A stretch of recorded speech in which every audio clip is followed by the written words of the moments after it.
Like 500 stones. It's episode 14. Ethan is here this week.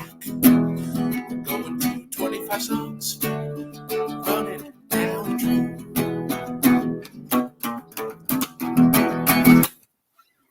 I love that riff. Yeah, that's a really good song. Hopefully it shows up somewhere on this list. And I'm talking about your version. Oh, yeah. But welcome back, guys, to Like 500 Stones. Last week was a real interesting conversation with one Caleb Coho. This week, we have somebody who is just as interesting, if not more so, just to add a lot of pressure to them. I mean, We have who else is known for this community for wearing Hawaiian shirts? Like if there is a most interesting man moniker, I think it goes to Ethan. Wow, I'm honored, especially that there was even a question about whether I'm more interesting than Caleb Coho or not. That was fight. I'm kidding. Coho knows I'm just joking, but I am more interested than him. So, Ethan, glad to have you on the show. How are you today? I'm good. I'm glad to be here. We always in this community talk a lot about movies, but music is another one of my big passions. I don't play music, but just listening, and it's like a hobby to just go through bands and try to listen to their whole discography and everything. So yeah, I love music, and I don't get to talk music that often in here, so I'm excited. Nice. That's why I wanted to have you on, because we've had a few conversations about music ourselves. Mm-hmm. We've talked about a couple different bands that we love, and who knows, they may come up in this episode. I haven't seen this list ahead of time. Who knows? Probably not. I doubt it. Probably not. Yeah, we're not going to see the Magnetic Fields or anyone like that. Are we going to see Wichita Lineman again, though? If we see Wichita Lineman by Glenn Campbell again, specifically Glenn Campbell again. No! The Superior Homer Simpson cover. Okay, Brooklyn. Okay. With that, we're going to hop right into the list. So last week, we left off with You Really Got Me by the Kinks. Ethan, do you know the song? Do you like this song? I do know the song. I do like it. I have a friend who's like obsessed with the Kinks in the past year. He's gotten really into them. So through him, I've heard a lot of the Kinks music, and I do think they're really good. This is not my favorite of their songs, but it's a good song. Classic for a reason. Yeah, I would say the exact same thing. Not my favorite Kinks song, but really good, really worth listening to. As we move into number 175 in this section of the list. Too far. Soiled it. I Only Have Eyes for You by the Flamingos. And I'll start by saying this song is gorgeous. Like the dreamy atmosphere that the production on this song creates is it's heavenly. It's like you're floating in like air or water, and it is just utterly romantic. The lyrics are just like, my love must be a kind of blind love, where the only person I can see is you. It's like a beautiful soliloquy. Even like the traditional like doo-wop, shoo-bop, shoo-bops in the background really do add this beautiful texture to the song. Brooklyn. Texture is a word. This song is weird. Are we gonna fight on the first song? I swear to God. Absolutely. We're fighting on the first song. Have like this really subtle, like the piano's in there nice, and you have that lyrics, and then it's just kind of like jarring. It's like do do do do do do do do do do do shiba shiba, and it just kind of hits you out of nowhere, and then it keeps that way for the entire sound. But then when it gets it kind of redeems itself when it gets into that chorus, like that big sort of like wall of sound. I know I've been kind of harking on that sort of production style in the past, but I think in this song it works. Ethan, what are your thoughts on this song? Yeah, I mean, I agree with you. It's definitely it's very beautiful. I cannot remember where, but I know that this song was used in either like a trailer or something for like a horror movie or something. Oh, for a horror movie. Okay. I think Wow. horror, maybe not horror, but something like creepy, I think. And I feel like because of that, because I feel like I saw that before I knew the song, I have like this like almost creepy connotation with it. And I still think it's a great song, but it feels like, I don't know if it's because of that, but it feels a little creepy to me in a way. Like the sound of it, not like the lyrics or anything, but it is great. Fair enough. I thought you were going to go with whatever that Amazon Alexa commercial was that popped up like a few weeks ago. Oh, Because I heard that one. But it's not a creepy song. I just think it's the connotation for me. Well, what do you think of Radio Free Europe by REM? Is that just as creepy, Ethan? It's a very creepy song. No, this is a good song. I like Radiohead, REM. It's a very good song. It's similar to what I said about the Kinks before. Like, it's not my favorite REM song, but I think it's solid. Brooklyn? I would also agree. Not my favorite REM song. It's probably going to pop up later, but I love this because it's everything that I love about indie rock, and it's just like that chugging guitar riff. And then you have like that pre-chorus, and it's very very kind of like melodic-y. And yeah, it's just like there's like a lot of East Coast rock got influenced by this, and it's like I wish that I found this song in high school, because it'd probably be one that I would play every other day as kind of like a fun little warm up song. Yeah, this song's cool. I mean, I like this song. It's not REM's best song. I probably wouldn't even put it in their top 5, to be completely honest with you. But I do think the instrumentation on this is just really unique in some spots, especially during the bridge, where they have, I don't know what that sound is, but there's something that pops up during the bridge that kind of reminds me of like when you get a coin in a video game, like in the Mario games. I don't know what that sound is, but it kind of works. Yeah, it's good. I think it's a little high, to be honest. Last time it was at 389, which I think may be actually a better spot for that. I agree. I think it's a little too high. I will say, I didn't realize it's from 83 because it has like a 90s sound to it. So I almost give it points for being like so early, because it sounds like 90s alternative rock almost. So like points to REM there, but I agree. It's too high. Oh, yeah. Oh, they had like the biggest influence on like the 90s alternative scene. Yeah. Whereas these guys probably had a bigger influence on like the 70s, 77, but whatever. Marquee Moon by Television.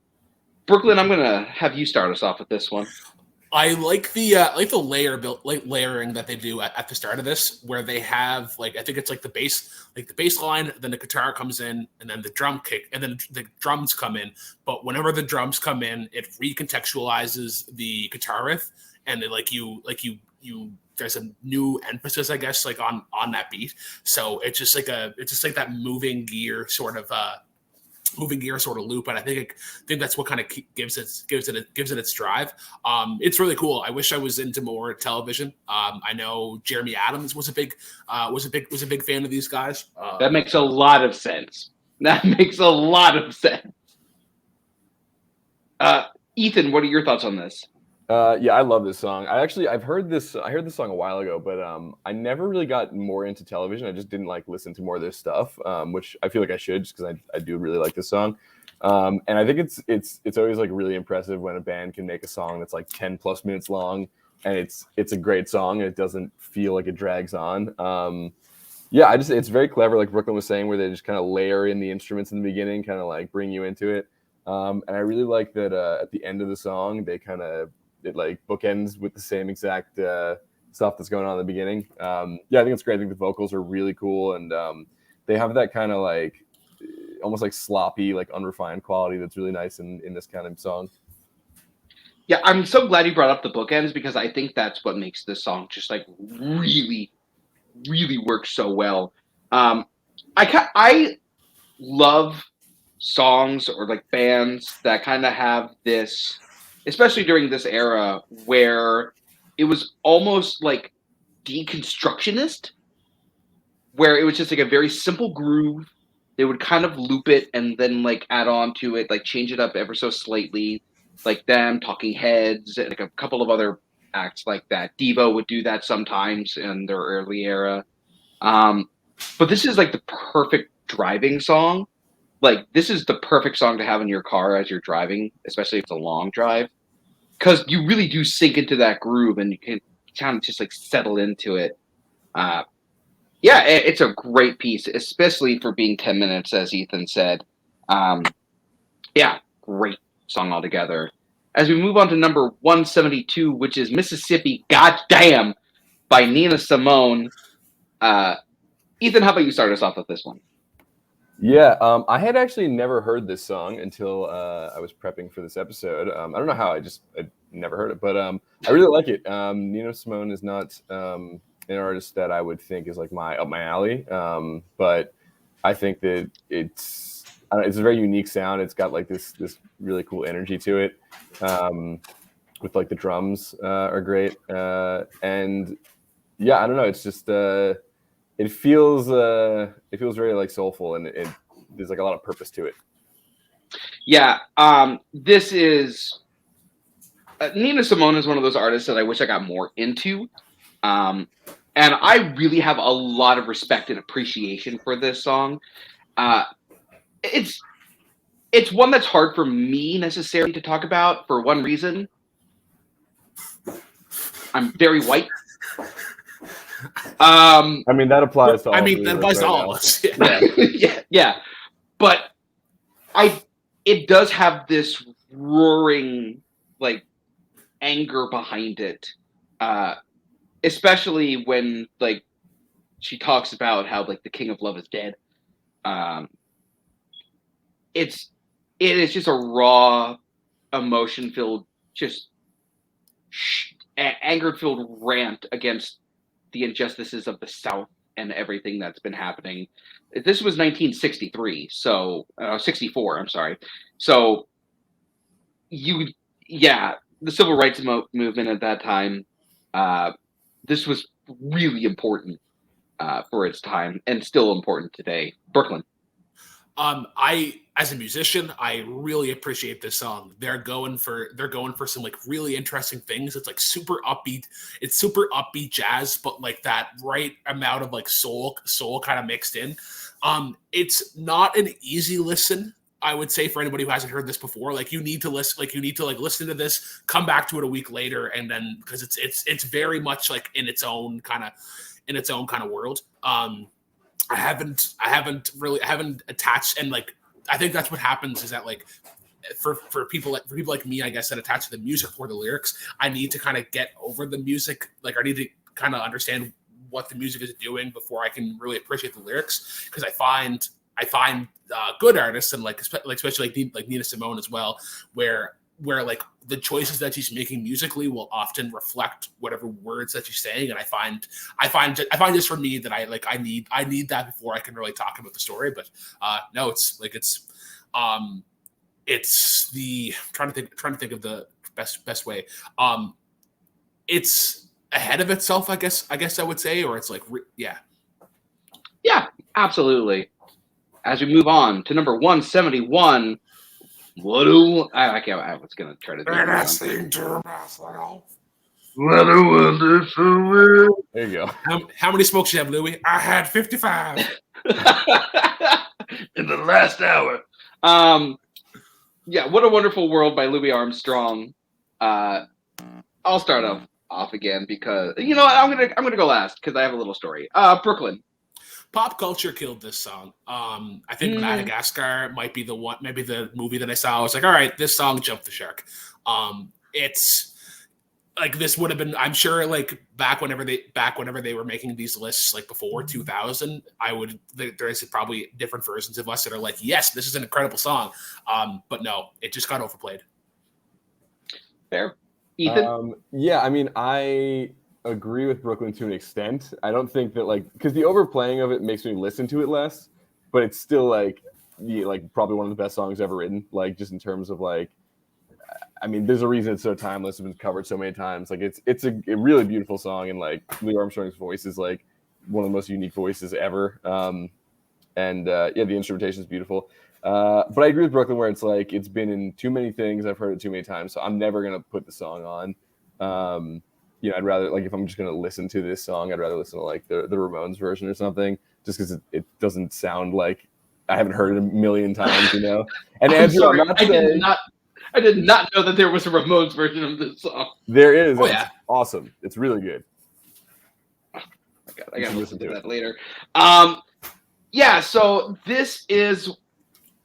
there are a small handful of songs that I can genuinely say truly got me into music, like the way that I am now. And this is one of them. In middle school, my middle school would have a talent show because, of course, they did. And so every year there were like the kids that would come up and they would sing to like tracks that are already like the artist was already on because it was middle school. And I kind of did that too. And then one year I was like, you know what? I genuinely just want to have someone play piano and sing it. And this is the song I chose because it genuinely is like a really beautiful song. And this is one where it's the lyrics. The lyrics are really the thing that makes this song soar. Just beautiful, gorgeous imagery. And lines like, I see friends shaking hands saying, how do you do? And they're really saying, I love you. Just a really beautiful sentiment in lines like that. I'm so glad it's here. Wasn't on the list last time. I just want to fact check myself really quick because if anyone's watching and knows better, Joey Ramone did that on a solo album, not with the Ramones. So if anyone got mad at me for that, there you go. I fixed it. How dare you? I'm mad. Sorry. We all make mistakes, Ethan. You're good. No. Number 170, In the Still of the Night by the Five Satins. Brooklyn, start us off with this one. This is okay. It's very much a vibe. It's just like that slow, mellow doo-woppy thing. Like this is the perfect song to throw in like in between the second and the third act of a movie where it's just somebody kind of thinking about things. And yeah, other than that, I wouldn't not gonna be looking for this one to kind of play again. But yeah, it's like this would be the perfect song after like a night out and you're strolling home. See, I love this song. This is another one. It's songs from this era, from like that kind of genre and sound, that doo-wop kind of, songwriting, really was incredibly beautiful with his choice of lyrics. It was almost like a Shakespearean sonnet. I brought up the lyrics for this one. So it's like, in the still of the night, I held you tight because I love you so. Promise I'll never let you go in the still of the night.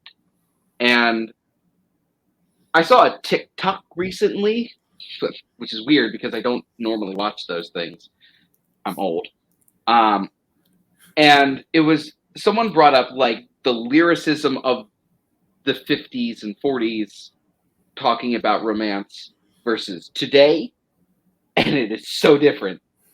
There was such a poetry to the lyrics in a song like this, and that sax solo really does set a beautiful mood. I love this song a lot. Ethan. Yeah, I'm with you, Andrew. I think this song is incredible. There's something about like 50s doo-wop music and like just, I don't know, there's like a magic to it that it just like, it always gets me. I feel like there's like few doo-wop songs, like popular doo-wop songs, at least. I'm sure there's a bunch that I haven't heard because they're not popular, but it's rare that I find one I don't really like at least enjoy listening to. And this is I think one of the better ones. And I just like, I could listen to it over and over. And fortunately it has like the benefit of not having been played to death, like What a Wonderful World. So like, yeah, I just think it's a great song I could listen to over and over. Absolutely. Thank God you're here, Ethan. You're my favorite guest. Number 169, American Girl by Tom Petty and the Heartbreakers. Ethan, I can't tell. I feel like you strike me as a Tom Petty person, but it's one that I'm like, maybe he might not be. No, I love Tom Petty. There was from I feel like most of my childhood I was like very into classic rock. Me too. So that's like where my music taste like began forming. Now not so much anymore, but Tom Petty is one of the artists who kind of stuck around. I still really like his stuff. And American Girl is like one of my favorite songs by him. I know it's like an easy pick, but it's just so good. It's like so catchy and like the guitar is amazing and yeah, I love it. I think the first time I ever heard of it might have been there's an episode of Scrubs. I think when Elliot like cuts her hair or something, and the song's playing, and I saw it as a kid, and I was like, "Whoa, this song's great." But yeah, now I've listened to it a million times, and this song will be referenced again, I think, tonight on this show. We'll see. Oh, really? Maybe. Okay. Yeah, no, this song's great. I think the thing about this song that a lot of people don't really kind of realize is that lyrically it's a little sad. It because you get the jaunty, jangly guitars and like the really rhythmic drums and Tom Petty just having that great like weirdly Americana voice for someone who's from Canada. But then you get into like the second verse, and there's only two verses. It feels like a longer song than it actually is. And you kind of hear some of the lyrics, and you're like, oh. So the juxtaposition in this song is really great, but it really is a combination of Tom Petty's delivery and the instrumentation on this song that are just so fantastic, and that bass breakdown, like in the bridge, just great stuff. Love that it's here, Brooklyn. So first of all, I just did a fact check. I don't think Tom Petty is from Canada. I thought he was. No, according to the Wikipedias, he was born in Gainesville, Florida, and died in Santa Monica, California. Well, I'm going to shut up and no one listen to me for the rest of the episode. Because when you mentioned that, I'm like, oh shit, like I didn't know that. But yeah, someone lied to me. Oh, damn, they failed you. But I remember Free Fallin' coming up as a child, and I was like, oh, this is really cool. And then the like high school and college happened, and then I remember a friend was getting ready to do a Tom Petty and Neil Young tribute, and I was like, all right, let's listen to a bunch of their songs and like hopefully get in. Didn't get in, but ended up really falling in love with Tom Petty at the time. Super influential guitar player, and just how you kind of create those riffs. Since we saw Free Fallin' a little bit ago, we saw American Girl. So you're seeing American Girl now. This is probably where we're going to end with Tom Petty, which is really sad because Mary Jane's Last Dance really should be on here. That is my favorite song, and I think that's objectively its best. In terms of storytelling, guitar work, and that solo at the end. But this one is really cool. Like for a song from '76, it's aged beautifully. I think if you just ask a lot of people when the song came out, you could argue almost like early '90s, late '80s. But yeah, no, always good to see Tom Petty. Yeah, always good to see Tom Petty. Thank you, sir, for everything you did. As we move on to number 168. Son of a Preacher Man by Dusty Springfield. Ethan, I'm going to let you start us off with this one. Yeah, I mean, this song is fantastic. Dusty Springfield's great. This, I feel like because of its popularity, this is the one that's on the list, but I prefer I Only Want to Be With You by Dusty Springfield. I think that's a better song. But this is a great song. It's been used like in a bunch of movies and I'm sure like TV shows and stuff over the years. It's really good. The lyrics are fun, and that opening guitar riff is great. I believe sampled in what's that song called? Hits from the Bong. Is that what it's called? Something. I don't remember the name of the song, but Brooklyn. It's such an icon. You guys know what I'm talking about, right? No, I don't actually. I can't say that I do. Hits from the Bong. Listen to Hits from the Bong. The beginning of this song. Was used for that one too, and it's iconic. Dear Diary, today on Like 500 Stones. Brooklyn, how about you take us next? Through this next. Yeah, I fucking love these kind of songs. Like, I feel like there needs to be a slash here, and it's like Janis Joplin, me and Bobby McGee, the Who, the Seeker. Just that very like they're all in the same kind of key, but they have a nice bounce to it. They can have like the keys and the bass, and then the way the saxophone comes in on this. Also, shout out to John Hurley. I guess he went back in time and helped write the song, and then would go on to be a guest star in Seinfeld and host the Feud for a little bit. And but yeah, no, I fucking love this song. That's George Hurley. Is that George? No, John. I thought his name was John Hurley. I thought it was George. All right, I could be. We're going to the Googles. I've been wrong a lot today, so probably going to make this the hat trick. It's John O'Hurley. Okay, we were both wrong. Great. I love John O'Hurley. Yikes. I love this song. It just, there's something about the story of this song which really does bring out this really extra sense of sensuality to it. Just like the fact that they would just like go walking and the only one who could ever teach me was the son of a preacher man. It really does have like this really cool extra texture to it. But man, Dusty Springfield was just one of the greatest singers of all time. Like, that woman could sing. And the instrumentation on this, those horns are just so fantastic on this. Not my favorite Dusty Springfield song. Mine is You Don't Have to Say You Love Me. But this, I'd be happy if this was the highest one that she got. We move on to number 167 on the completely different end of the spectrum. Lose Yourself by Eminem. Make your mom spaghetti jokes now. This song's dope. The first hip hop song to ever win the Academy Award for Best Original Song. First of all, I want to start by saying this. There are other Eminem songs, people. This is one of the most overplayed Eminem songs. Not saying it's not great, and not saying it doesn't deserve to be on this list, because it does. But my God, anytime anyone's like, hey, play some Eminem, this is the first thing they play. And I'm kind of getting a little sick of it. But his drive and his energy and his focus and his delivery on this song is really, really the selling point of this.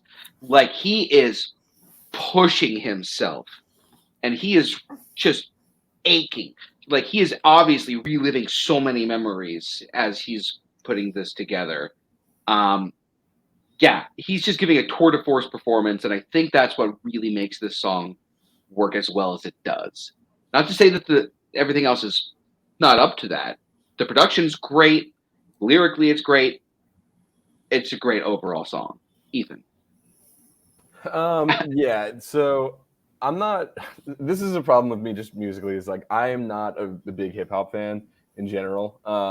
And so like I recognize that this is like a really great rap song, but it's just not something that I'll listen to. And because it's also like, you know, probably his most popular song, I've just heard it a million times, like growing up and everything.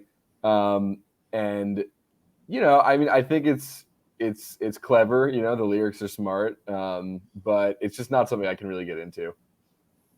Which is fair. I can understand that. Brooklyn, you have your guitar ready? I do have my guitar ready because I want to point out that this actually, like, it kind of uses a heavy metal riff for the loop. It has like that drop D, and then it's like, and I like that kind of chugging sort of beat in the background. But if you guys are talking about like going to a party and what Eminem song gets thrown on, up here it's Without Me. Like almost every time, and I hope that one comes up, but it probably won't. This is probably the end for him, but I want that song to come up later. Like in junior high school, I think it was a rite of passage to know this song word for word, and then that inevitably got passed on to Love the Way You Lie. I'm not sure why that song in particular. But yeah, the keys and the beat, like the do do do do do. And it's just like I know like you guys are talking about it's overplayed. You are absolutely right, but I still get pumped up every time I hear it. Like even hearing it for the list, it was like, man, like I don't have anything going on today, but whatever I'm gonna do it really well. Yeah, you're right. That guitar really does pump you up when you hear it. Yeah. Great riff.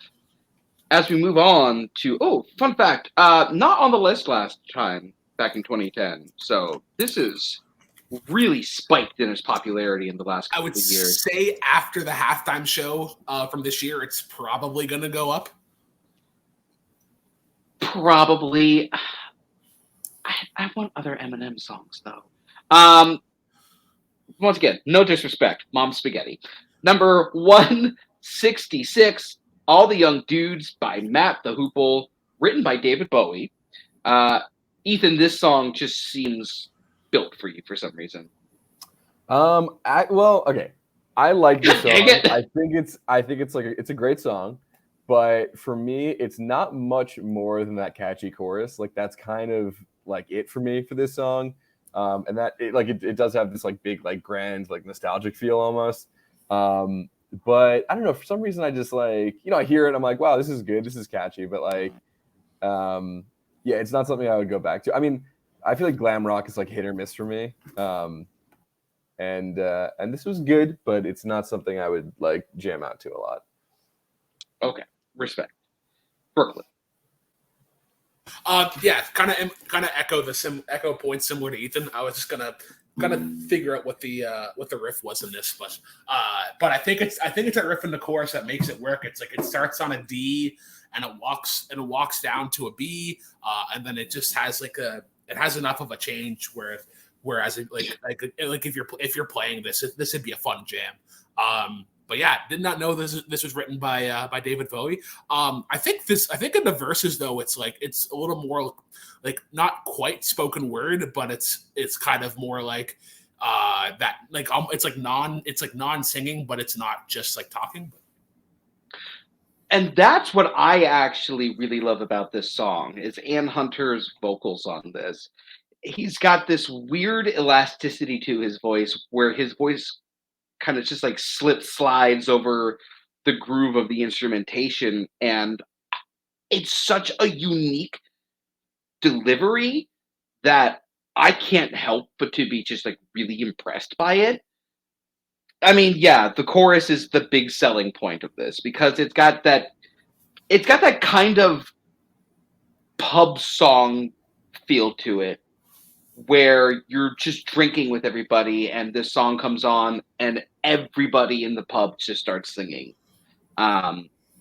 It's got this weird sense of togetherness, even though, once again, kind of dark when it comes to the lyrics. This is a song about the world ending. But I get why it's not for everyone. I really like it. And it's actually, where was it on the list? It's actually come up. It was at 256 last time. So it's grown a small following since then, apparently. As we move on to number 156, I'm So Lonesome I Could Cry by Hank Williams. Me being the country nerd, I'm going to go last on this one. So let's start with Brooklyn. Okay, so I like this song. I like this song in a vacuum, but I think what has me leaning more so towards Your Cheating Heart is that it's like this is 3/4 and it's in that waltz or whatever. I think it's just that that riff in particular I've heard so many times at like benefits or community sort of concerts, and that's what a lot of like older and like not as skilled guitarists kind of play. So that sound is kind of killed in my head. But I think there's a better version of this style of song. There's a Train Leaves Here This Morning by the Eagles, has a very similar kind of vibe, and I could see. I think ultimately in my head it would would get on here, but yeah. Of course, you brought up the Eagles. Go ahead, Ethan. No, I was just I kind of hate country music. For the most Not part. for everyone. For the most part, there's the older the country music is, the more the chance is that I will like it. And I think Hank Williams is a very talented guy, and he's one of those early country musicians who it doesn't sound like what you think of when you hear country. It's got like that kind of like old school like Americana thing to it, which I like. It does make me kind of just feel like I want to sit in like a bar in the Midwest with like 4 people sitting around just silently drinking, which is like, it's great that the song can put me there, but also it's not somewhere I want to go often. So I think it's good, but it's not like my thing, but it's I like that it can kind of transport you to another time. That's such a good way of putting it, actually. I don't know if I'm going to top that. But yeah, look, Hank Williams is someone I need to do a much deeper dive into when it comes to his music. Because the 2 songs that we've covered on this show, I love both of them. Like, I don't think I've ever heard a song use the word whippoorwill. And this one does it incredibly. And it really is Hank Williams' penmanship. It is his lyrical ability as a writer that really shines. Hear that lonesome whippoorwill. He sounds too blue to fly. The midnight train is whining low. I'm so lonesome I could cry. I think that this section of the list is just really held up by great songwriting. And I'm so glad it's here. I get how it's not for everybody, but it is for me, and apparently Bill Cariola, which is the wildest thing. As we move on to number 164, Mr. Tambourine Man by Bob Dylan. I'm going to say Brooklyn for last, because I know he has thoughts compared to another version of this song that we already talked about. So I will go first and say, yes, this is the better version of the 2. This is the kind of Bob Dylan that I love. Because last time we talked about like Subterranean Homesick Blues, which I don't think that song is that great. But this is the kind of Bob Dylan I love, where just he paints this vivid picture with his lyrics once again.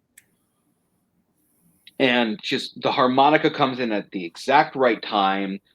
The guitar work on this is just really solid.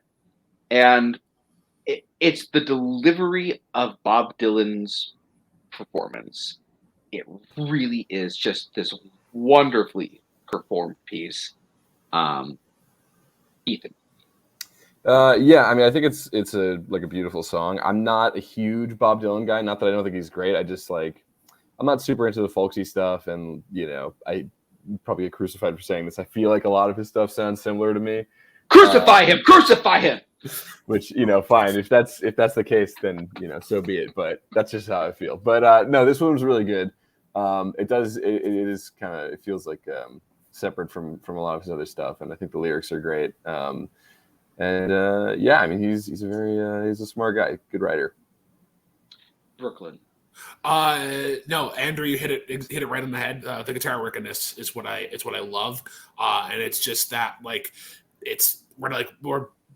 might delve into it later. But I love those one person, one guitar kind of songs, because that's where you get a lot of emotion.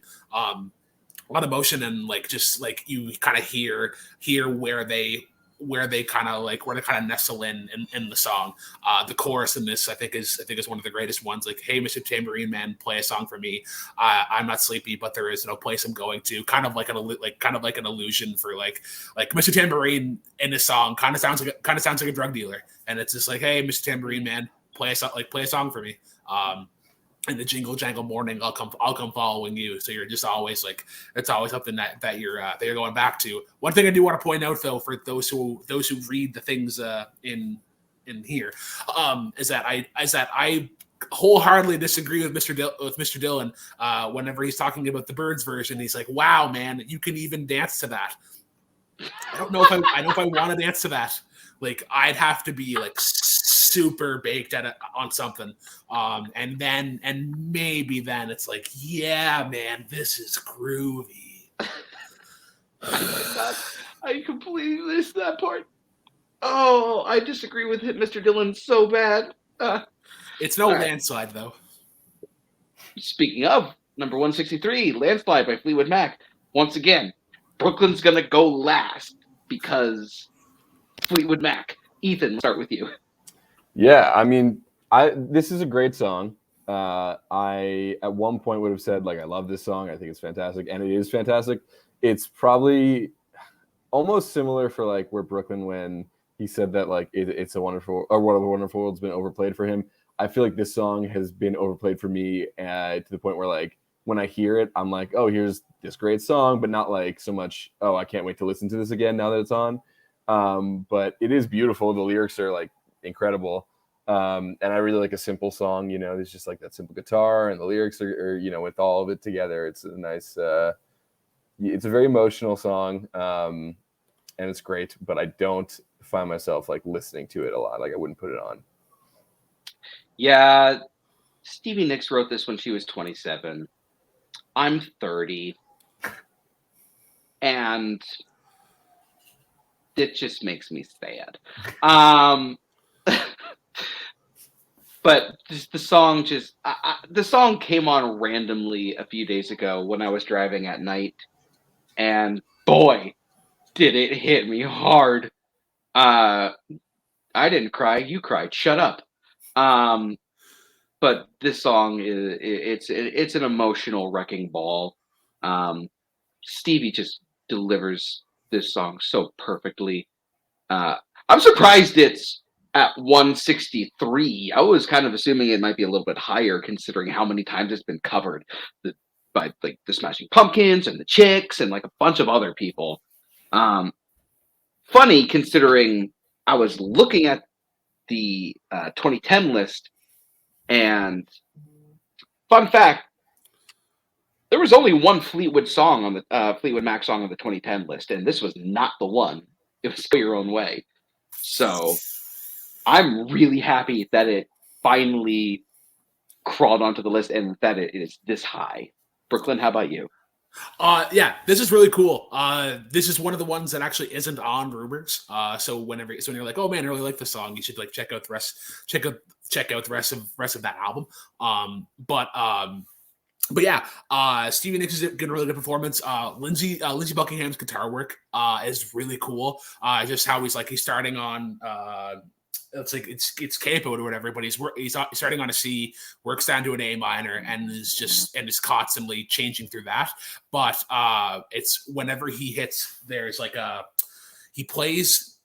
It's whenever he's playing a D and then he hits the F sharp before the chorus, and it just creates enough of a not a resolution, but it creates enough of like a kind of an unsettlingness, and that whenever he hits that G in the chorus, like, well, I've been afraid of, it's very satisfying. And yeah, Stevie has one of the great like low registers. Like I'll put her up there with like Joni Mitchell as one of the ones to have like a really soothing kind of like, not quite a baritone, but like a really low tenor. But if I was to pick a version of Landslide to put on here, I would put the Chicks version on here. I think they hit it out of the park with harmony and that bluegrassy kind of sound. I was not expecting that. All right. As we move on to 162, Pink Moon by Nick Drake. We're just hitting all the Brooklyn things. You know what, Brooklyn, you go first this time. Shout out to Zach Ford. Zach Ford is the person that got onto Nick Drake and Pink and Pink Moon, the record in general. Nick Drake is an artist that put out 3 records and then died. I think I forget, it was in a plane crash or died suddenly. But this record is in my top 10 records of all time. And it is my favorite, and it is the album that I put on whenever I'm really sad.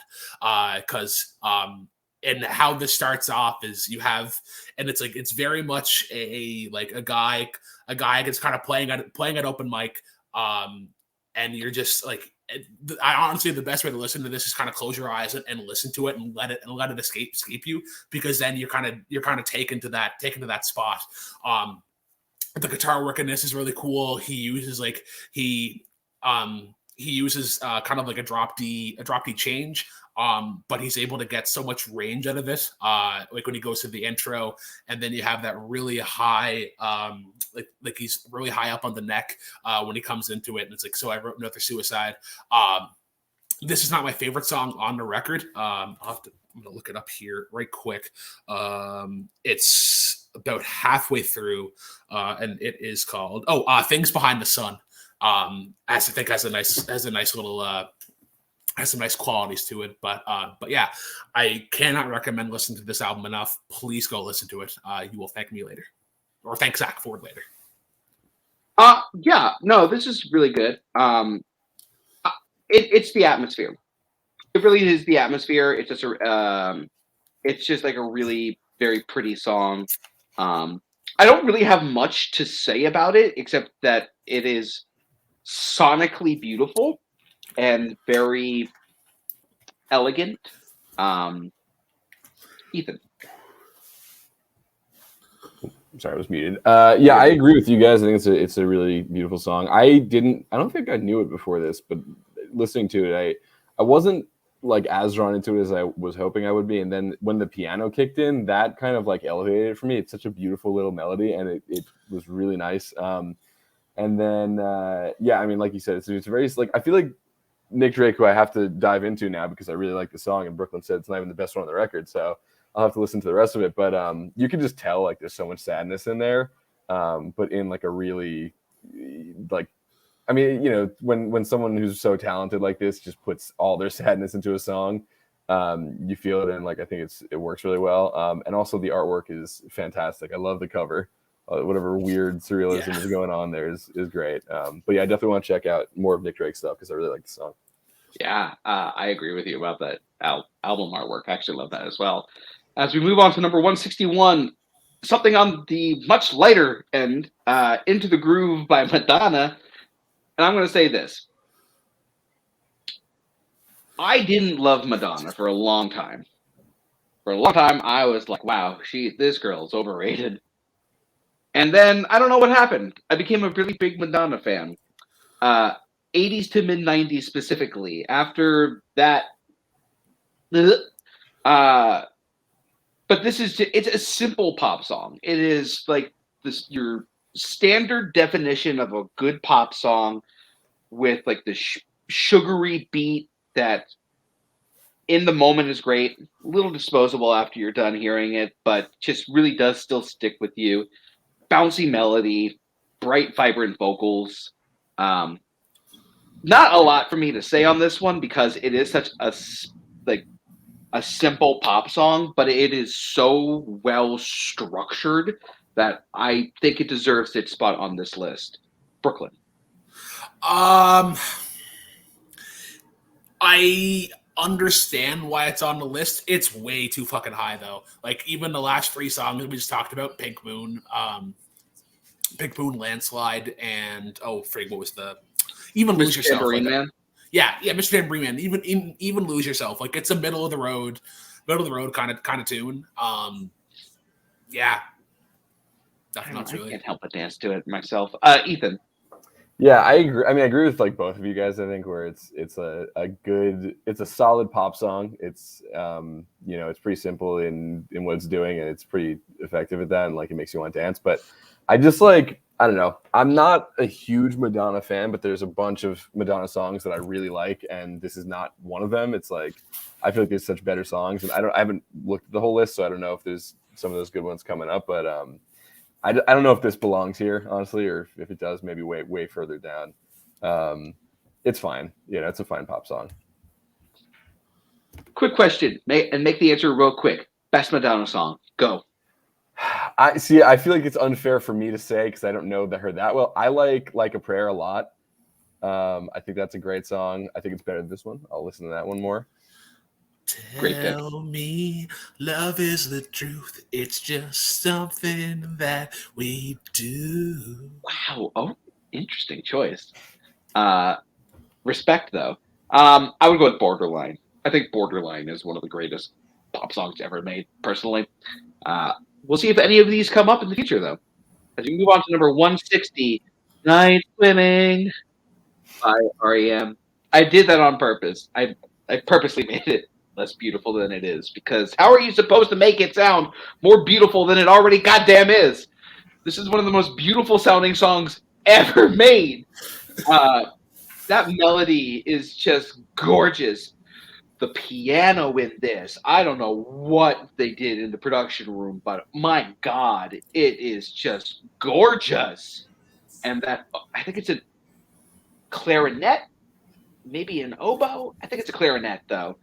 My God, this is just, it's like an orchestra, just with like 4 instruments, maybe. And Michael Stipe's performance, it's just this beautiful montage of memories, and it really does capture the spirit of that quite wonderfully. This is one that I don't think a lot of people know, but I think people who do know this just burn with a passion for it. Ethan. Yeah, I agree with everything you said. The song is incredible.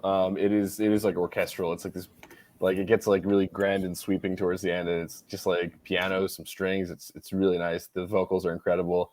Yeah, I just like, I feel like if I like lay down and play this with my eyes closed, it'll just like take me somewhere else, you know.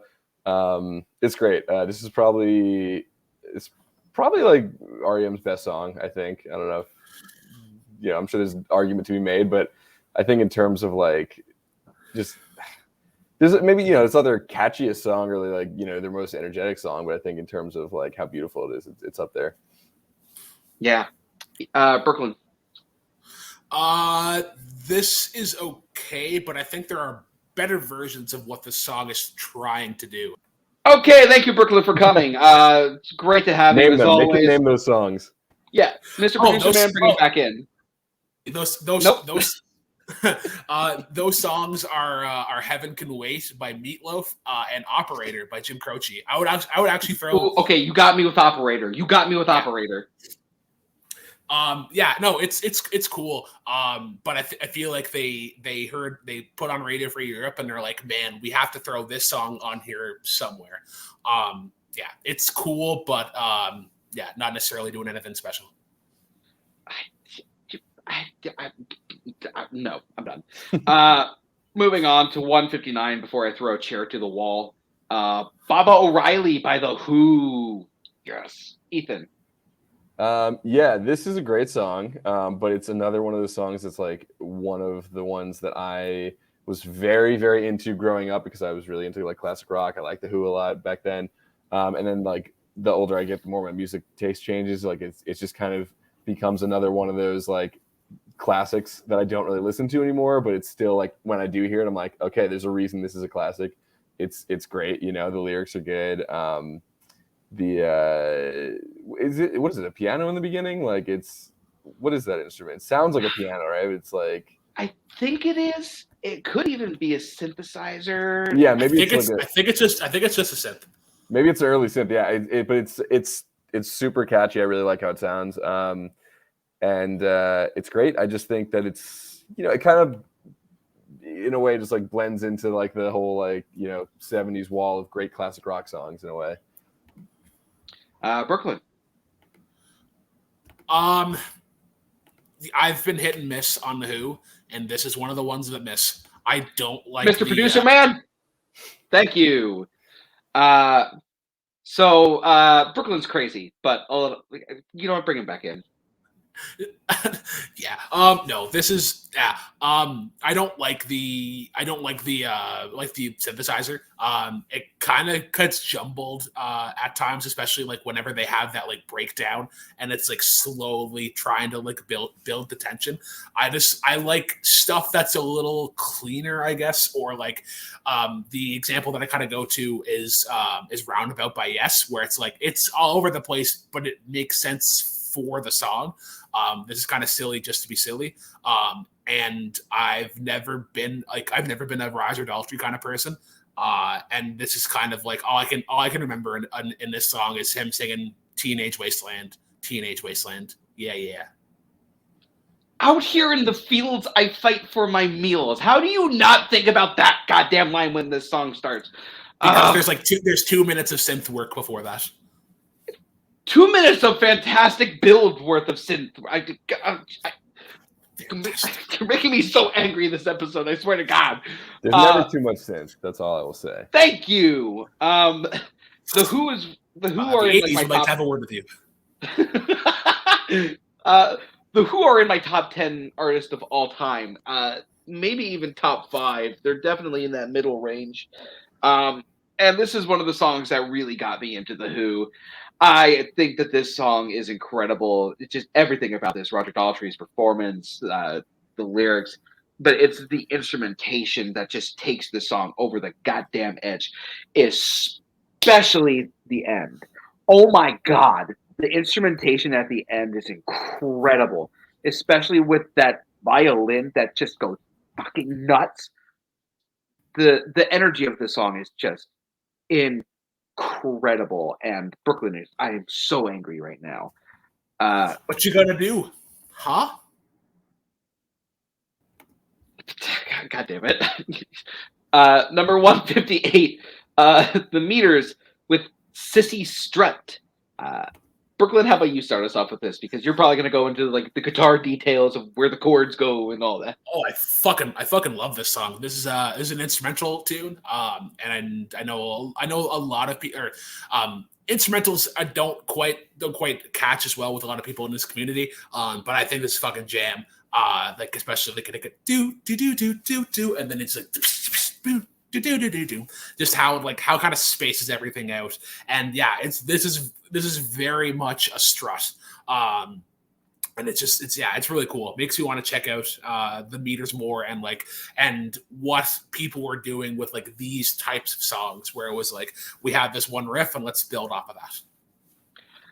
I think this song is good. I understand why it's on the list. But Roger Daltrey wasn't there. Roger Daltrey wasn't there. Yeah, Roger Daltrey would have been a great addition to this song. Here's my thing, though. We had Green Onions earlier, and that was in like the 400 range. Swap these two. Swap the placement of these two, and I would be incredibly happy. I think the song is really good. I mean, like it's got a good groove to it. The guitar is really good, and like the percussion is very strong, and I like it. It's a good piece. Flip it with Green Onions. Green Onions is a much better piece. Ethan. I don't think I know Green Onions. I'll have to listen to it. But that's Ian and Sandlosh whenever they're all walking up to. Oh, okay, sure. I actually think I was gonna be more negative on this song, but I like it more than Green Onions, so I'll keep it higher than Green Onions. But I think it's fine. It's like it's a good like jam. It's like a bunch of guys just jamming together, and it sounds good. But I'm also like, I know Brooklyn said not everyone's super into instrumentals. I have like a pretty particular taste in instrumentals, and this doesn't really scratch that itch for me. But I can tell that everyone playing is good at what they're doing, and it sounds good. It's just not something that I really like listening to. Fair, that's good. Oh, we have the show. All right. Well, let's talk about new wave music. Yeah. So Sonic Youth, Teenage Riot. I'm not I should like these guys more, knowing who they influenced down the line. Like Dave Grohl, among others, has been a heavy influence of these guys. But in particular with Sonic Youth, and I think it was there was a song on Guitar Hero 3 that kind of made me realize it. They leave their guitars almost intentionally dirty, they're just they're really kind of muddy, and I wish they'd clean it up just a little bit. But yeah, it's fine, but I think this style got done better. Ethan, I am not super familiar with Sonic Youth. They're a band I've heard a lot about for years and like never really dove into. I listened to this song for the first time today, and I thought it was fantastic. I really liked it. I really like how like the first like minute and a half or so is it almost like a different. It's just like a whole intro for the rest of the song where it kind of picks up and gets more energetic. And I think like I mean Brooklyn was saying, there's a lot of like very clear influence for like '90s alternative music that I have a soft spot for '90s alternative rock, and I think that this is like the DNA for that is in this song. So I really like it. I like the vocals a lot, kind of similar to what I was saying earlier for Marquee Moon. Like the vocals are like a little like sloppy almost in a way, but like in a good way. Like it's not like super polished. Yeah, enjoy it a lot. I couldn't agree with Ethan more, actually. I'm also a sucker for 90s alternative, and this is absolutely one of the catalysts of it. It is one of those songs, however, like when it's on and I'm listening to it, I'm really enjoying it and I'm really getting into it. It's almost like this this battle cry for like underground artists to come out and be like more popular for its time. However, it is one of those songs, unfortunately, that once the song's over, I do kind of forget how it goes when it's not on. But when it is on, I really enjoy this song a lot. As we move on to number 156, something a little different. Louie Louie by the Kingsmen. No, Coho, you can't get in here. You two boatmen, you stay down there. They're not here. But no. And no, Andrew, you're on timeout. You're for that. That was a very bad dad joke. 30-second timeout. Okay, Okay. Yeah. So, Louie Louie is cool. It's kind of like whenever it came up on a list, I was like, oh, I haven't heard this song in a while, but I feel like this kind of got it played played a little bit. Ethan, your thoughts? Yeah, I mean, it's one of those like songs that, you know, if you're watching something where there's a scene with like a bar and a jukebox, someone will put it on or whatever, and it's catchy, it's fun. I don't love it. It's not like it sounds a little too like, you know, I'm a cool guy in the 50s kind of thing. But it's a good rock song, you know. It's got all the parts there. Yeah, I think we're allowed to pit. Andrew, you can come back now. Oh no, he's not. What? Wait, who's if Andrew's not here? Who's controlling the? God damn it! Let me back in. Yeah, Louie Louie. It's fun. It's catchy. Great guitar solo. Actually, really underrated guitar solo. It's lower than it was on last year's list. Actually, the 2010 version, it was at number 54. So, yeah, I like it, but I'm still a little high. As we move on to number 155, let me control my own show, damn it. Last Night by The Strokes. I feel like Ethan might have a stroke talking about this song, considering I know that he loves them. Strokes are real, Andrew. People have strokes. No, I'm coming back. No, I'm leading this. I really like this song a lot. Now, I know exactly what Ethan's going to bring up, so I'm going to let him bring it up, but it really does have the exact same energy. And it's not my favorite song by The Strokes, actually. This is going to sound so basic. I'm a Reptilia fan. I also played Guitar Hero 3. Don't tell people why.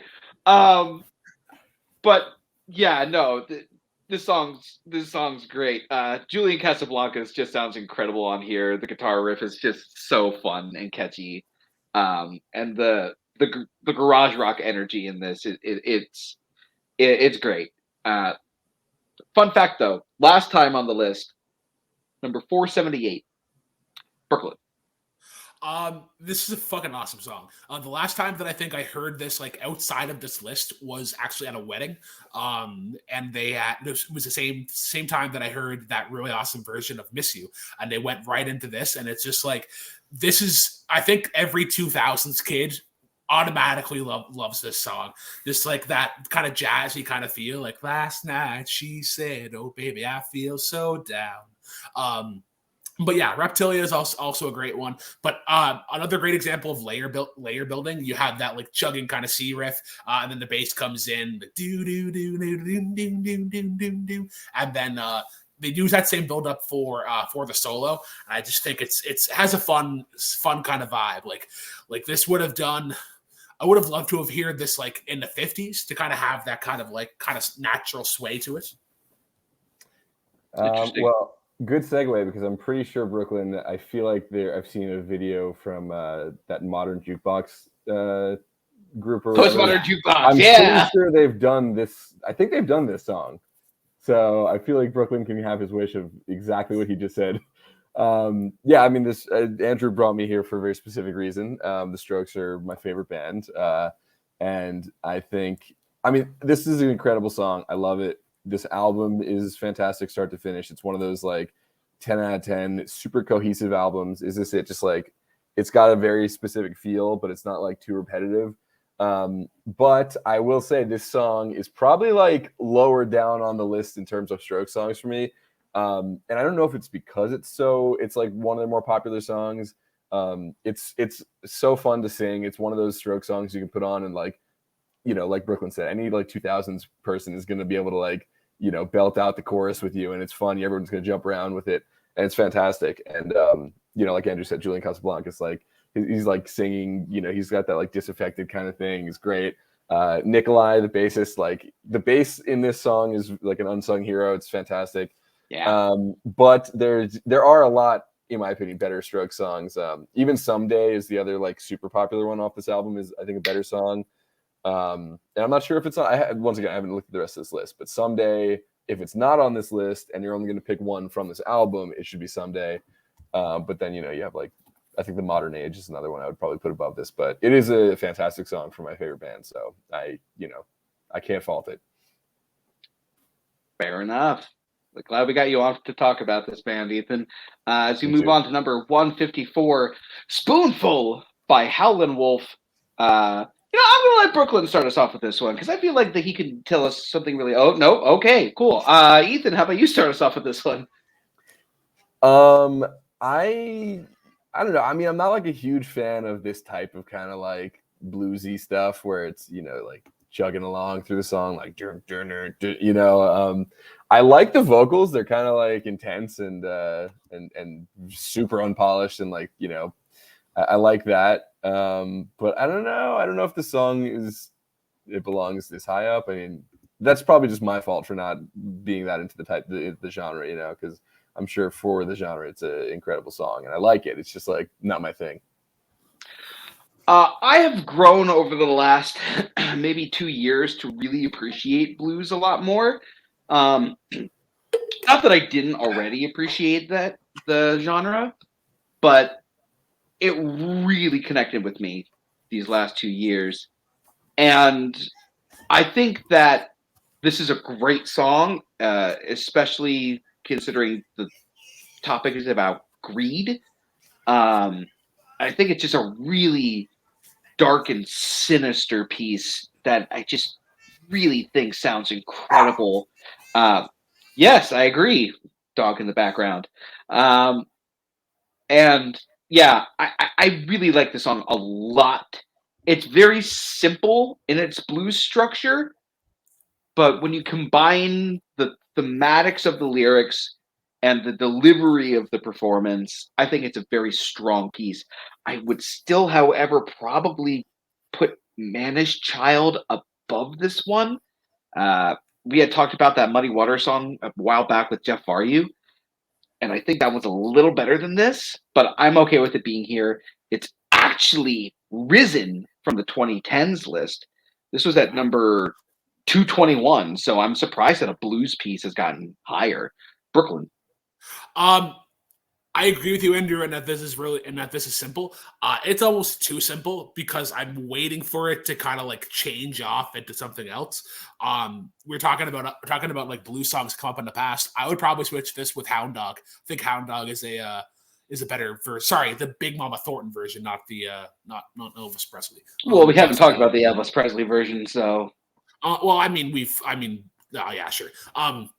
But yeah. The other thing as well too. And I don't know why it does, but whenever I hear this song, I instantly want to put on "Let It Roll" by The Doors. Like, it kind of has that same kind of vibe, but they're doing a little bit more there, and I think, and that isn't necessarily a dig on Howlin' Wolf. It's more so a surprise of I didn't think that The Doors were that bluesy until now. Fair enough, I guess. As we're gonna move on to number 153, "Super Freak" by Rick James. Biatch. Obligatory biatch. I'll start us off with this one. Man, you know what this song's gonna be from two things immediately. That super sick, thick, buttery bass line. And the opening line of "She's a very kinky girl." You automatically know what kind of song you're in for just from those two things alone. And I mean, I've said it once before, and I'll say it again. This is a song that's very obvious about what it's about. Let's talk about sex, baby. Let's talk about you and me. But a freakier sex, and man, this is just a great song. Once again, not really a lot that I can say that hasn't already been said before, but this song's dope. Brooklyn.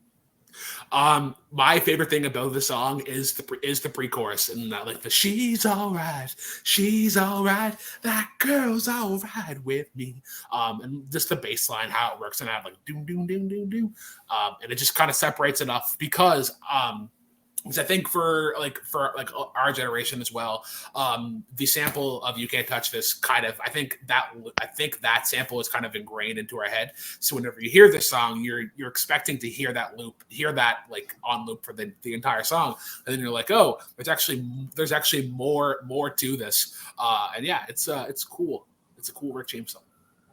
Ethan. Yeah, I mean, the song it's a great song. You know, it's kind of infectious. It's silly, you know. Like you said, like the first opening, like "She's a very kinky girl." Like it's just a silly way to open a song, you know. And Rick James, like, I feel like he's like an anomaly where he's one of those few people who takes himself too seriously and at the same time doesn't take himself that seriously at all. If that makes any sense, you know, he's like a living meme, or he was, and not anymore. But it is such a great, like, funky, like, fun dance song. And it's not the kind of song I would normally like, and I'm not gonna just put it on and listen to it, but like I enjoy it when it comes on. Yeah, it's a lot of fun. So as we move on to, God dang it, Mr. Producer Man, stop it. Hey, Mr. Producer Man, put up a banner for me. Wait. What? This isn't okay. All right, Brooklyn. I'm pleasantly surprised. I know what I know what you're thinking. We can talk about that later. But "Proud Mary" by Creedence Clearwater Revival. I'm gonna let Ethan go first, so Brooklyn has a little time. Yeah, I will go first then. I'm not a huge Creedence fan. I feel like it's fuck out of here. We do not slander John Fogerty. How dare you? Thank you. So, wow, this is the first time I think we've taken the guest off of the sky. Okay. You want to talk about not slandering John Fogerty? John Fogerty is such a lame-o that he like bitched when the movie Proud Mary came out because they used the title of his song. He's like, that's not what my song should be about. Come on, it's just a fucking title. Like they took the line from your song. I forgot about that. Like, come on, man. Like, relax. that knocked the song down a couple pegs for me just because it's such a what a lame-o. But no, I will say, you know, they're very, very good at like doing dad rock, which is not my type of rock, but it's good. We're ending the list with 2 songs that have been covered, and the covers are better than the originals in my opinion, which we'll get into, of course. But I do think the Tina Turner version of the song is better. Wow. Yeah. So I am a big Creedence Clearwater Revival fan. I actually love them quite a lot. And then they released Mardi Gras, and we won't talk about Mardi Gras.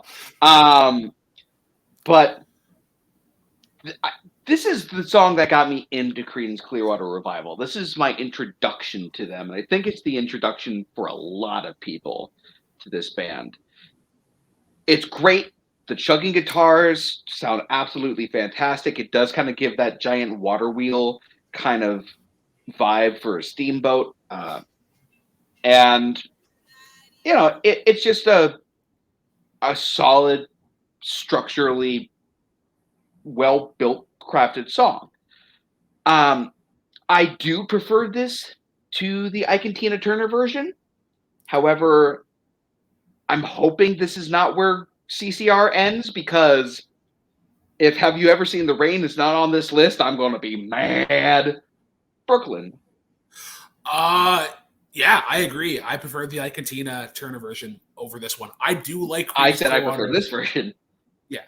I do like Creedence. I do like CCR. This is. I think what hurt this version for me is that every fucking cover band does this song, and they don't do this song justice. If there's, I've talked about it before, but I think CCR's version of "Heard It Through the Grapevine" needs to be on here. The full 8 minute jam that it is.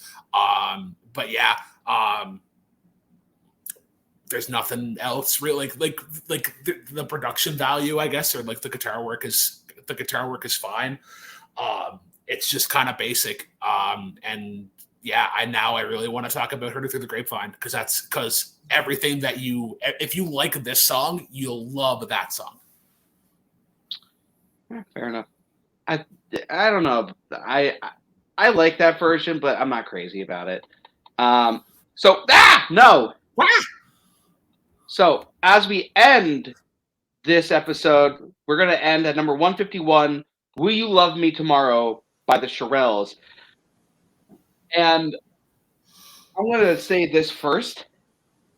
For years, and like up until now, actually, I thought the title of this song was "Will You Still Love Me Tomorrow?" I have been lied to by myself. But god dang it, Carole King, like, why do you have to write such good songs? This song is great. I love this song so much. It's kind of, for its time, a topic that was super important, but not really talked about a lot for 1960. Like, it's kind of like one night stand levels of romance, of like, yeah, you say you love me now, and because you want to kind of sleep with me, I get it. But will you still have these feelings for me tomorrow, and the next day, and the next day? I think the melody is just so perfect. It's one of the strongest melodies of any song of its era, and the Shirelles just sound absolutely fantastic. They sound like they believe what they're singing here. It's a solid song. Brooklyn. This song is fine. If you're really into Motown, like this is your jam. But yeah, I haven't found nothing to be like, oh, this is what's gonna keep me coming back to Motown. And Ethan. Don't worry, we're gonna end on a high note because Brooklyn's wrong. The song is incredible, obviously. Mr. Producer Man, you know what to do. Yes. God damn it. But similar to what I was saying before about In the Still of the Night, like there's like those little doo-wop songs, like the Shirelles, like this song and this band, like they have like that magic kind of sound to them. It's just such a beautiful song. I could listen to it 100 times over. What I said before, the last song, where we're gonna end with two songs where I think the cover might be better. This one's more debatable, but Amy Winehouse has a cover of this song that is incredible.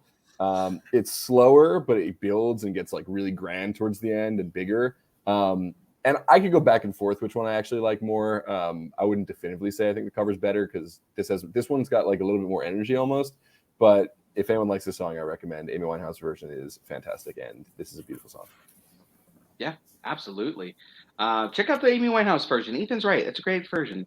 Thank you. Oh, about that, really quick. Her version, I believe, is called "Will You Still Love Me Tomorrow." And because of that, I also thought this song my whole life was called "Will You Still Love Me Tomorrow," to the point where I was at trivia a couple months ago, and it was like an audio round, and they played this, and I wrote down "Will You Still Love Me Tomorrow," and we did not get the point. For fuck's sake, bastards! Yeah, that's how they get you. Mm-hmm. That's a fucking. I hate that trick. All right. But with that, we're going to end the show the way that we do every time. We're going to pick one of these songs, just one, that if we could, we would automatically push into the top 100. And I'm going to let Ethan go first because I think I have an idea, but he could surprise me. Yeah. So the problem is, like, the Strokes fan in me wants to just put forward the Strokes song, of course, because like they're my favorite band. However, because it's Last Night and not one of the better ones in my opinion. It's a great song. Not saying it's not a great song, but I actually personally would probably put "Will You Love Me Tomorrow" above that in terms of a song. Like we're not going by band. If we're going by the Strokes or the Shirelles, I'm putting the Strokes. But I would say "Will You Love Me Tomorrow" is probably one of my top from this list, and I would put it forward. I'm going to be honest. I wrote down what my guess was going to be for Ethan, and I wrote "Night Swimming." Oh wow! I mean, that's probably like top like three choices I would say between like "Will You Love Me Tomorrow," "Last Night," "Night Swimming." But yeah, shook out all right. Away. Interesting. All right, Brooklyn. I initially was thinking Pink Moon. It's I really like that. I don't think it's necessarily like a top 100 song. This is a tough one. This is a tough week. I'm probably gonna go "Son of a Preacher Man," just because I think of the songs that we're doing that around of the songs that kind of fit that style. This is one of the better versions of it. Fair. I think you're right, Brooklyn. I think this is a really tough week because, I mean, we're getting into that area of the list where there's a lot of undeniable classics. Man, I want to pick Baba O'Riley just out of spite. But it's kind of between that, In the Still of the Night, and Landslide, and Night Swimming.